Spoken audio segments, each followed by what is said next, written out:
Hello, I am Daniel Campo Bitpin from 10 Archimedes and I am here to discuss consumer health. So, what is consumer health? Consumer health refers to the information, products, and services that individuals use to maintain or improve their health and well-being. Consumer health is not just about buying health products and services, it's also about making decisions and having a clear and understanding to make choices. There are three components of consumer health. Number one is health information. Consumer health information, or CHI, is information on health and medical topics available to the general public at the layperson level. Health information is any concept, step, or advice that various sources give to aid the health status of health individual. The type of information varies depending on various considerations such as, but not limited to, health history, drugs and alcohol consumption, and eating disorders. Next is health products.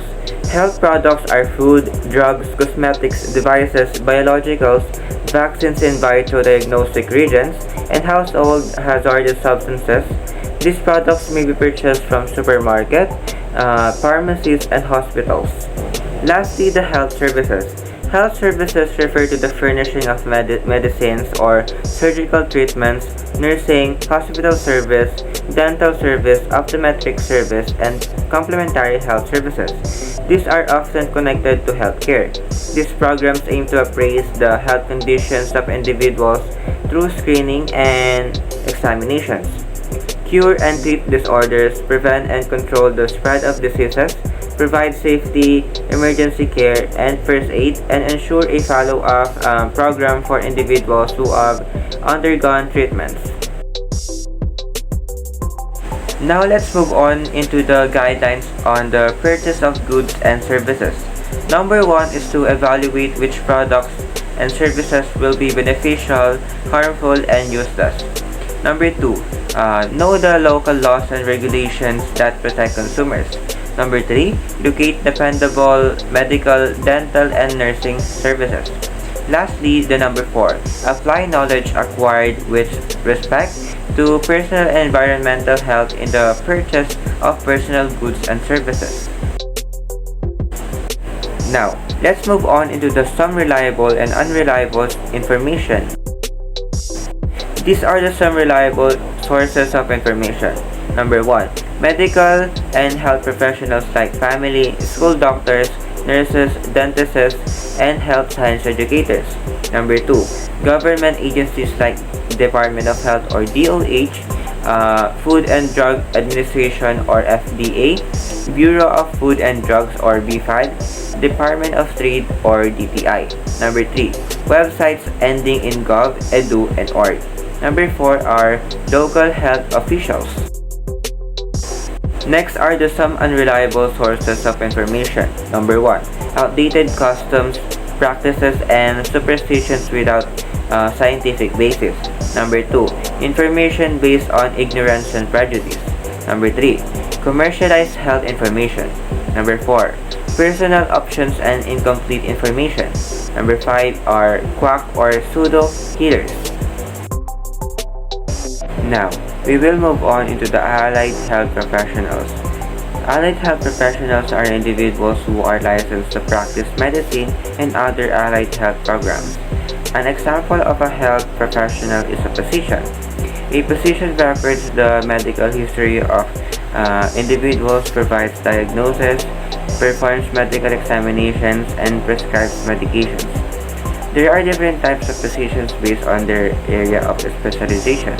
Some of the specializations are cardiologists, dermatologists, gastroenterologists, geriatrician, gynecologists, neurologists, orthopedists, and more.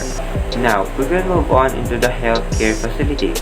Healthcare facilities are places or institutions that offer healthcare services. There are different types of healthcare facilities. Number 1 is hospital. Hospital is an institution where people undergo medical diagnosis, care, and treatment. A hospital offers different types of medical care like inpatient and outpatient care. Inpatient care refers to care given to individuals who need to stay inside the hospital to receive proper treatment and monitoring and care. While the outpatient care refers to treatment that does not require an individual to stay inside. 2. Walk-in surgery center. It is a facility that offers surgery without the patient being admitted into the hospital. 3. Health center. The services in a health center cater to a specific population with various health needs. Extended health care facility. A facility that provides treatment, nursing, care, and residential services to patients, often the elderly. We will move on into the health insurance.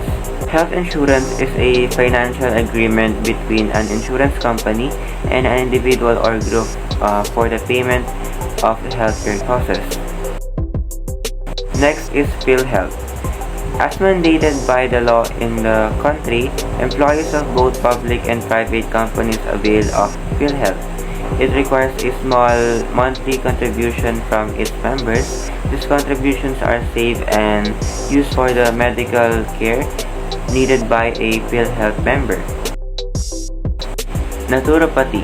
In naturopathic medicine views diseases as a manifestation of an alternation in the process by which the body naturally heals itself. There are 10 herbs that are proven and tested to have medicinal value and approved by the Department of Health. These are the sambong, akapulko, nyog-nyogan, tsaang gubat, ampalaya, lagundi, pulasimang bato, bawang, bayabas, at yerba buena. These are the examples of alternative medicine. First is acupuncture. It is a form of energy medicine where long thin needles are inserted to specific parts of the body to affect the energy flow. Next is ventosa cupping massage therapy. This procedure is done by placing inverted glasses that have flames for burning cartons on specific points in the body. Reflexology. Similar to acupuncture, reflexology focuses on treating specific disorders through massaging of the soles of the feet. Next is acupressure. Acupressure uses the same technique as that of acupuncture. The only difference is that acupressure does not use needles that hands to apply pressure on certain points of the body. Next is nutrition therapy. Nutrition therapy approaches treatment of a medical condition by providing a tailored diet for the patient. Of course, the last thing that I will discuss is quackery. Quackery is a form of health fraud. Is any advertisement, promotion, or sale of products and services that have not been scientifically proven safe and effective. It is being operated by a quack. A quack is an individual that has little or no professional qualification to practice medicine.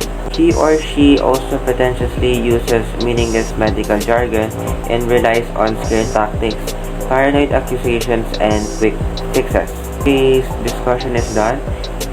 I will introduce myself again, and I am Daniel Campo Between, and I am from Dan Argument. Thank you for listening. Bye.